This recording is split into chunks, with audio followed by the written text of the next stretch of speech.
ప్రత్యేక పంచాయతీ కావాలి కావాలి. ఎస్కోట నుండి సీతంపేటకు ప్రత్యేక పంచాయతీ కావాలి కావాలి. పంచాయతీ కావాలి. సీతంపేట అభివృద్ధి జరగాలంటే పంచాయతీ కావాలి. సీతంపేట అభివృద్ధి జరగాలంటే పంచాయతీ కావాలి. అసలు ఎందుకు మీరు సెపరేట్ గా ఒక పంచాయతీ కావాలని కోరుకున్నారు? ఏంటి దాంట్లో ఉన్న ఇబ్బంది ఏంటి? మాకు సపరేట్ పంచాయతీ కావాలని కోరుకోవడానికి మెయిన్ కారణం ఏమంటే ప్రాంతం పరంగా చూసుకున్న ఎస్కోట్ నుండి వేరుగా మా ప్రాంతం వేరు సపరేట్గా ఉంటుంది.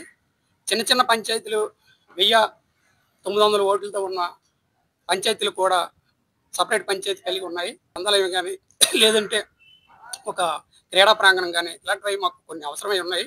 అలాగే మా ఊర్లో కూడా కొంత ఓపెన్ ప్లేస్ ఉన్నప్పటికీ కూడా ఎస్కోట్ పంచాయతీ మాకు ఈ రోజు కొన్ని విషయాల్లో సహకరించకపోవడం వల్ల మాకంటూ సపరేట్ పంచాయతీ ఉన్నప్పుడు భావితరాలకు కూడా ఇది మంచి భవిష్యత్తు అవుతుందనే ఉద్దేశంతో మేము నిర్ణయం తీసుకోవడం జరిగింది. ఇబ్బంది అనేది ఏంటంటే ఏమైనా రాజకీయ కారణాలు ఏమైనా ఉన్నాయా? దానికోసమే ఈ నినాదం తీసుకున్నారా? అంటే ఇక్కడ పార్టీలకు అతీతంగానే ఈ పంచాయతీని కోరుతున్నారా ఏంటి? రాజకీయ పరంగా అంటే ఎటువంటి ఇబ్బంది లేదంటే పార్టీలకు అతీతంగా మేము పంచాయతీని కోరుకుంటున్నాం. అందరం కలిసిమెలిసి స్నేహపూర్వకంగా అడుగుతున్నాం. వాళ్ళకి మాకు ఎటువంటి విరోధం కాదు. అది కాకపోతే మాకు డెవలప్మెంట్ అంటే ఒకప్పుడు 30 సంవత్సరాల క్రితం ఉండే గ్రామం వేరు, ఇప్పుడు ఉండే గ్రామం వేరు. యూత్ పెరిగింది, 3 కిలోమీటర్ల విస్తీర్ణం పెరిగింది ఎస్కోట్కి.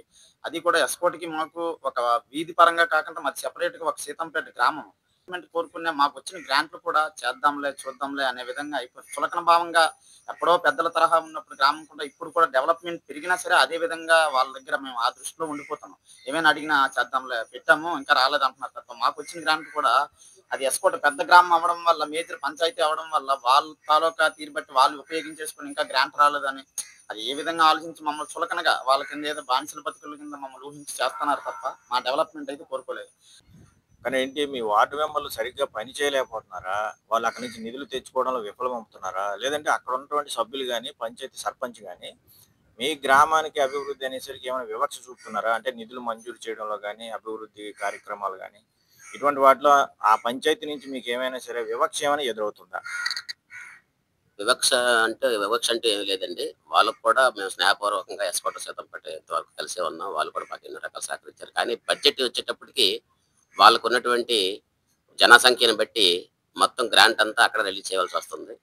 3000 ఓట్లు ఉన్నటువంటి దానికి ఏమవ్వాలో అది ఇవ్వలేకపోతున్నారు. 21 పోయి 22,000 తోటి ఉన్నటువంటి గ్రామ పంచాయతీకి ఇవ్వాల్సిన ప్రయారిటీ అంతా కూడా ఎస్కోట్లోనే జరుగుతుంది. రోడ్లు వేసినప్పుడు కానీ, కాలువలు వేసినప్పుడు కానీ, శానిటేషన్ వేసినప్పుడు కానీ, తర్వాత కరెంట్ వరకు వచ్చేటప్పుడు కానీ కొన్ని అభివృద్ధి పనులన్నీ కూడా కుంటుపడిపోతున్నాయి దానివల్ల. అందువల్ల వాళ్ళకి ఇద్దామనే ఆలోచన ఉన్నప్పటికీ కూడా జనసంఖ్య ఎస్కోట్ పెరిగిపోవడం వల్ల ఒకప్పుడు తక్కువ వార్డులతో ఎస్కోట ఉండేది, ఇప్పుడు ఎస్కోట విపరీతంగా పెరిగిపోవడం వల్ల వాళ్ళకి ప్రయారిటీ ఇవ్వాల్సి వస్తుంది. అందువల్ల ఇప్పుడు మేము కావాలని కోరుకుంటాం. రేపు స్థానిక ఎన్నికలు రాబోతున్నాయండి.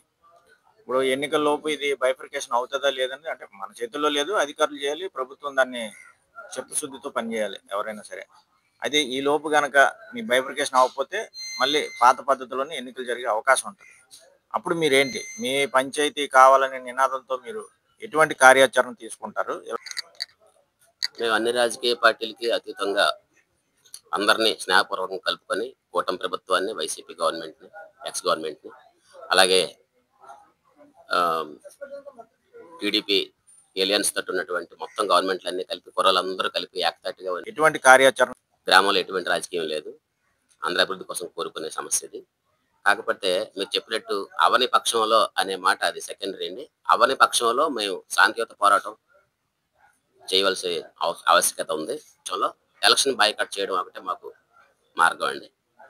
దయచేసి ఇది అందరూ కూడా గమనించాలి. ఎలక్షన్ బాయ్కాట్ ఒకటే మాకు మార్గం చివరిలో. సీతంపేట గ్రామాన్ని ప్రత్యేక పంచాయతీగా మాకు ఏర్పాటు చేయండి అని చెప్పేసి స్థానికులు కోరుతున్నారు. దాని మీద పంచాయతీ కూడా ఈ సీతంపేటని ప్రత్యేక గ్రామ పంచాయతీగా చేయడానికి ప్రపోజల్స్ అయితే ఇంతవరకు అధికారికంగా మాకు రాలేదండి. వచ్చిన తర్వాత మేము ఖచ్చితంగా దీన్ని పంచాయతీరాజ్ కమిషనర్ గారి దృష్టికి తీసుకోవాలి. దాని ప్రకారము ఏం చేయాలో అది ఆ ప్రాసెస్ అంతా చేయాలి. పంచాయతీని అలాగే వేరు చేసి ఏర్పాటు చేసే అవకాశం ఏమైనా ఉన్నదంటారు? ఒకప్పుడు ఉండేదండి. ఈ మధ్యకాలంలో 2000 సుమారు సంవత్సరాల నుంచి దాని మీద బ్యాన్ అయితే ఉంది. కొత్త పంచాయతీలు ఏర్పాట్లు చేసే విషయంలో బ్యాన్ అయితే ఉంది. అందుకని వాళ్ళ ప్రపోజల్ని మేము ఖచ్చితంగా పంచాయతీరాజ్ కమిషనర్ గారి దృష్టికి తీసుకెళ్తాము. వాళ్ళ ఆదేశాల మేరకు మేము తర్వాత చర్యలు తీసుకుంటాం.